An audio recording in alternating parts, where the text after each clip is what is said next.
এটার মোটরের বুশ গেছে, যে দেখেন এই যে এই বুশটা গর্ত বেশি হওয়ার ফলে ক্যাসেটের যে ফিতাটা স্টার্ট করতে পারে না, এখানে চাপ লাগে অন্যদিকে চলে যায়।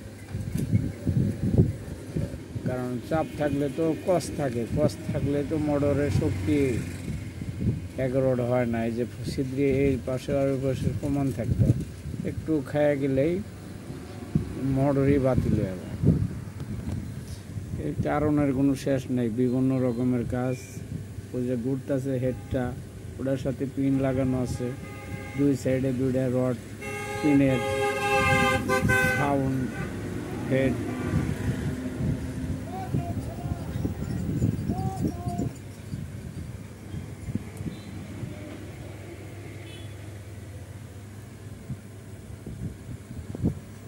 ডিসিআরটা সার্ভিস করতে অনেক কষ্ট হইতেছে, মাল ফুরিয়ে গেছে, এই ধরনের মাল লাগে।